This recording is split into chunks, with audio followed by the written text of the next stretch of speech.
A long, long time ago, in prehistoric times, giant furry elephants with incredibly long curved tusks roamed the earth.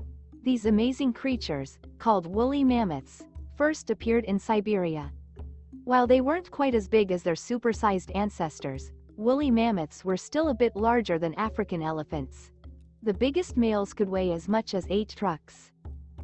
They needed to stay extra warm during those chilly ice ages, so their fur got even thicker and fluffier. This fur helped them survive the icy blasts. Their fur even came in different colors. They had short ears and tails, so that they could save precious body heat.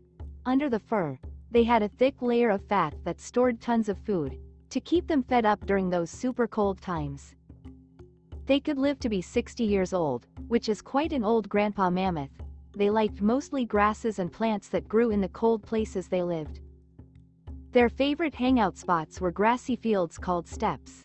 These places were perfect for mammoths because they had all the food they needed to grow big and strong. After a very long time, it started getting colder. But since their fur was like a winter coat, woolly mammoths did better than the steppe mammoths, and they eventually replaced them. Later, the mammoths found a land bridge that is now underwater, and walked across it from Asia to America. Now they could explore a whole new continent. Their new home was giant. It covered all the grassy plains across the top of Asia and Europe, and now also North America, one big playground for mammoths. After that, people arrived in Europe, and they found giant mammoths living there. Those people were our very first ancestors, and they hunted mammoths for food. They used the mammoths' leftover bones to make strong tools and even build shelters.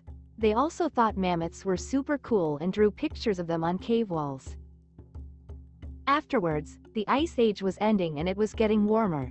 This made things tough for the mammoths. First, there were more people around who sometimes hunted them for food.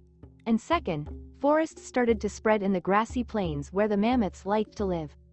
When the long summer arrived, trees were growing everywhere. There were no more open spaces to roam. The home of the mammoths was gone. And so, in just a blink of time, most mammoths disappeared. Only a few mammoths survived way up north in Siberia, where it stayed cold and grassy. Those last mammoths in Siberia didn't last long either. People hunted them, and, very soon, almost all the mammoths were gone. A few tiny herds of mammoths actually hung on longer in a couple of places. For some time there were small groups living in Alaska, and maybe a few other secret spots. But eventually, even these last mammoths were gone. Soon enough, even the very last mammoths living way up north in Siberia were no more to be seen. That's it, no more giant mammoths roaming the plains. All the mammoths are gone forever. But they did leave something behind. They left their huge bones, hidden underground, for us to find them and not forget them. So next time you see a big elephant, remember their giant fluffy cousins that once wandered the earth. Thank you for traveling back in time with us on this historical journey. Don't forget to like, share and subscribe. Leave a comment and select all notifications for more awesome videos. Also check out our other channels for more accurate historical facts. Until next time, keep exploring the past to understand the present, and even foresee the future.